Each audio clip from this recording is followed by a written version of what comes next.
All right, you know what time it is.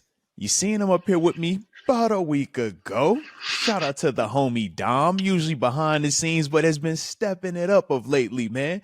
And every time I look up, every time I pop up on the phone, I'm like, yo, we got a new person that's linked to the team, a new person with interest. They're talking about how we have all this cap space, right? 60 hmm plus million with the chance to balloon it to 80. And the quarterback, of course, that has popped up of lately with mutual emphasis on mutual, not just one side, mutual interest is Daniel Jones, Mm. aka Danny Dimes. Talk to me, Dom. How we feeling about Danny Dimes and this mutual Man, interest that's being reported? I mean, are we really there? We there now? it's such an interesting name. I mean, you hear guys like Aaron Rodgers, that gets you excited. Matt It's A Stafford, Ron. that might get you pumped up. You got guys who've won Super Bowls, but Daniel Jones, it's not one of those that really pops off the page. But in Yeah. my opinion, I think this makes perfect sense for the Steelers. I know. Oh, And here's okay. why. Here's Okay. why. I think Yeah. that the Giants, we all know it's a poor organization. They're like They can't Cleveland, get it just in New done. York. Yeah. Exactly. The Steelers, on the other hand, it's one of the best organizations in football. You know what you're getting here. So with quarterback, it's always a two-way street. And I Mhm. think that the Steelers know that maybe this guy didn't get the best shake. He didn't get the right Wow. supporting cast. He didn't Yeah, have dynamic receivers. He didn't have great coaches. it's Steelers, I true. think, we're working in that direction. I think it's better than what the Giants have. But Yeah. here's the big thing where, I was down and out on Daniel Jones for the longest time, but then I Oh. started thinking about what the Steelers do and the type of guys that Mike Tomlin wants. And I thought about Dwayne Haskins. That was a guy who was a Ooh, first round pick, very true.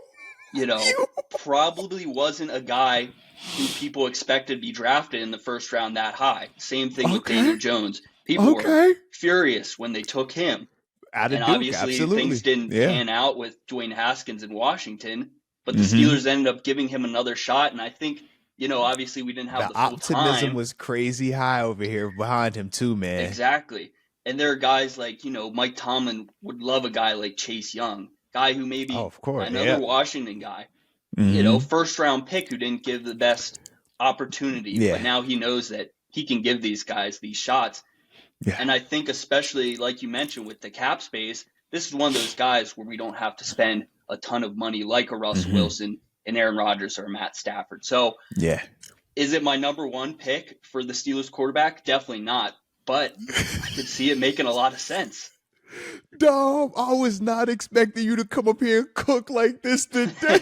Yo, you brought up Listen, Dwayne Haskins, the former first round of the expectations. Obviously, RIP to him, but he didn't necessarily fulfill those expectations in Washington. And that was why we took the low risk, high reward type signing, which in theory is what you would be doing with Daniel Jones.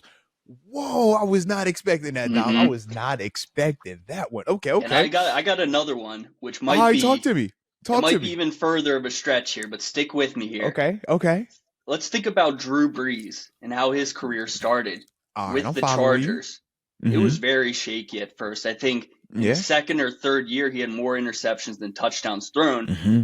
Obviously, when he moved over to New Orleans, they started Sean picking things Payton, up. yeah. The consistency was there. He started protecting the football, Mm-hmm. and efficiency was the name of his game. Now, Yeah. obviously, that's a bit of a stretch because Drew Brees is one of the greatest quarterbacks of all time, but it Uh-huh. shows that if you have a rough start to your career with a team Yeah. that might not be in the best situation, things can always pan out in a much better way with a more successful, better ran No, organization. without a doubt. And I mean, I would even take it a step further, right? You brought up the Hall of Famer Drew Brees, and we love, anytime you get a chance to just see something that would just look in the framework of Hall of Fame. But I would also just say, what about how Geno Smith? I mean, we saw literally New York Jets situation. He doesn't have the success there. He gets to Seattle, change the scenery, more stability around him organizationally, and the dude has thrived out there. hmm I mean, so we can point to multiple examples. I mean, Sam Darnold's obviously the poster boy this year because what he was able to do in Minnesota. And when you look at Daniel Jones, I mean, he does have a more recent playoff victory than the Steelers. And I think that that's also something that we have to factor in. He has found a way to get it done. Now, we know the consistency hasn't always been there, but you do see some things with Daniel Jones that, from an intangible standpoint, can he run? We would all say, yeah, he could run. We would put him Mm-hmm. more in more of the upper echelon of athletic quarterbacks. Does he have a big arm and he could throw the ball down the grass? Yes, we would say he has a really good arm from just a arm strength and talent standpoint. Now, everything else after that, when we say, okay, does he have prototypical size? We're going to say, yes, he looks the part as well. Now, Mm-hmm. with all of those things, it goes back to what you were bringing up in terms of does the change of scenery really promote that? And I think that's the personal belief part. Now, do you have more belief that he in this situation in Pittsburgh could develop into that quarterback that puts all of these different traits together and we see it consistently? Or do you think that we're better off with Justin Fields and you think that he gives us a higher probability of tapping into that? Yeah, I think it's a similar situation here. I think if you can't bring both of them in, I don't think that Oh, makes a lot of okay. sense because I think you're Okay. working with the same thing here. They're both Yeah. guys who are seemingly on an upward trend in their careers, but Hmm. haven't reached that peak yet. So Yeah. I think taking both of them is a bit more of a risk than I'd be willing to take. But I think Okay. it's definitely similar, but I would lean Justin Fields here just because I think he's more of a dual threat than Daniel Jones. No, and I would agree. Justin Fields for certain more of the dual threat. I looked at just from the competition standpoint. I'm like, well, even though they are very similar, due to the fact that both of these guys are young and still trying to get their NFL, foundation solidified, why not let them compete to see, like, hey man, of these dual threat guys, one we say is more apt with his legs, the other guy we would say is a little bit more apt with his arm. Well, let's see which of these, you know, two styles can ultimately become the guy that we feel is ready to lead this team. Because with either one, because of how cheap they would be, you could still add pieces around him. And I think that's the other critical part to this thing, right? Yeah, but then I think the flip side is if these guys are willing to compete, we don't want another Kenny Pickett situation where we're scrambling in the True, summer. true. This is So I very think if you true. know that both these guys are committed and willing to compete for this role, I'm all for that. I think it does Okay. definitely bring out the best in all these guys. So it would be interesting. I'd definitely be for that. Now, respect on that then, because I mean, even we think about what you brought up about if they're open to competing or not. We do know when it was Russ. Russ was always from the beginning of it open to the competition. Kenny, we obviously heard, was not fond of it. Justin Fields was open to it, but it seemed like the communication still came off more of it's Russ's show and Fields, you're just the number two, regardless of what you do. And that's why Fields, I think in the report that came out from Jeremy Fowler, he said that he's open to coming back to the Steelers, but he needs some type of guarantee, some type of promise that he is going to get a legitimate chance to be the starting quarterback. So I get that part, and that does make me feel a little bit concerned about his overall level of being open to competition. Um, Hmm. but I could also understand where he's coming from when everything that happened last year. You play the 6 games, you play well, some of his best ball, and you get pulled for Russ. And when it goes bad at the end down the 5 game stretch, we never turn back to him. That could leave Yeah. you feeling a little bit, a little bit skittish on the trust part of it, right? Yeah. And he's still a young guy, but Mm-hmm. he's well into his career at this point. He's going to be Yeah, a veteran basically. So he doesn't want to have to be competing for being the number one guy. But I think with yeah, Daniel Jones, it's a lot easier for him to go out there and be like, "Oh yeah, I got this easily. I've yeah. been with this team. I've won with this team."